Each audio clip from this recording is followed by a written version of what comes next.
भाई सोचो जरा, अगर कटप्पा ने बाहुबली को धोखा देने के बाद बाहुबली की आत्मा सीधा देवलोक की जर्नी पर निकल पड़ी होती तो। हाँ भाई, अब ये कल्पना नहीं, सच्चाई है।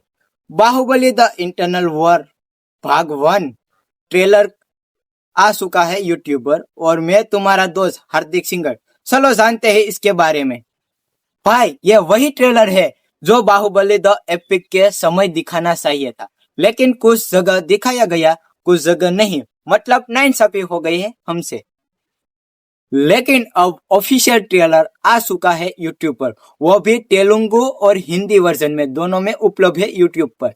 और भाई प्रेजेंटेशन एकदम टॉप क्लास का है। अब कहानी का असली ट्विस्ट सुनो। जब कटप्पा ने बाहुबली को धोखे से मारा, उसके बाद उसकी एक आत्मा इंटरनल कॉस्मिक की जर्नी पर निकल जाती है। वहां से उसकी कहानी जुड़ती है देवों और असुरों की दुनिया से। ट्रेलर में झलक मिलती है इंद्रदेव और विशासुर की, जो पाताल लोक का असुर है। पीछे लिखा आता है कि the fallen city of Tripura Patal Lok. अब सुनो मेरा अनुमान। जब बाहुबली इस कॉस्मिक लोक में पहुंचा, उसने भगवान शिव की घोर तपस्या की। वही सीन है जहां वो विशाल शिवलिंग के सामने नाचता हुआ दिखाई देता है। अब शायद इसी तपस्या से इंद्रदेव डर गए कि कहीं ये मानव अपनी तप शक्ति से उनका सिंहासन न छीन ले। और फिर शुरू होती है इंटरनल वॉर। लेकिन भाई ये सब अभी सिर्फ अनुमान है, क्योंकि मेकर्स ने ट्रेलर में कुछ भी साफ नहीं बताया। बस विजुअल देखकर रोंगटे खड़े हो जाते हैं। अब बात करते हैं असली आकर्षण की, इसका एनिमेशन स्टाइल।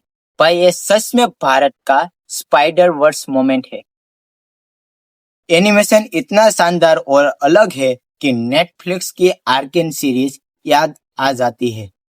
बहुत लोग कह रहे हैं कि वही टीम फोर्टिस ने बनाया है, लेकिन असलियत कुछ और ही है। इसके पीछे है आस्का स्टूडियो, जो भारत का ही है, जिन्होंने साथ में काम किया है एनिवेंसर, जराटन और एलिकिट एनिमेशन एंड वीएफएक्स स्टूडियो के साथ। यह टीम पहले आइज ऑफ वकांडा नाम की एक मिनी सीरीज भी बनाई थी। इसके पीछे है आर्का स्टूडियो, जो भारत का ही है, जिन्होंने साथ में काम किया है एनिवेंसर, जराटन और एलिकिट एनिमेशन एंड वीएफएक्स स्टूडियो के साथ। यही टीम पहले आइज ऑफ वकांडा नाम की एक मिनी सीरीज बनाई थी। यानी क्वालिटी वर्ल्ड क्लास है। अब सबसे बड़ा सरप्राइज, इस बार एसएस राजामौली निर्देशक नहीं है। निर्देशन की जिम्मेदारी ईशान शुक्ला ने संभाली है, जो खुद एक बेहतरीन एनिमेटर है।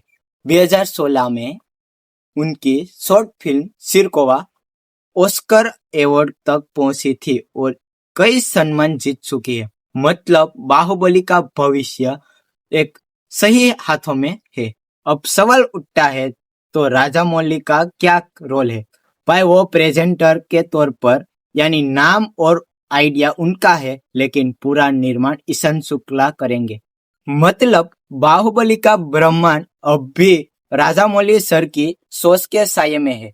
साफ बात है कि एनिमेशन जबरदस्त, कॉन्सेप्ट नया और साहसी। बस अगर कहानी भी इतनी दमदार निकली तो Baahubali the internal war Bharat की पहली महाकाव्यात्मक एनिमेटेड फिल्म श्रृंखला बन जाएगी। और हाँ, इसका पहला पार्ट 2027 में आएगा।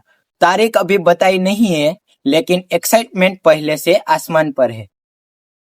तो भाई बताओ, तुम्हें कैसा लगा बाहुबली द इंटरनल वॉर का ट्रेलर?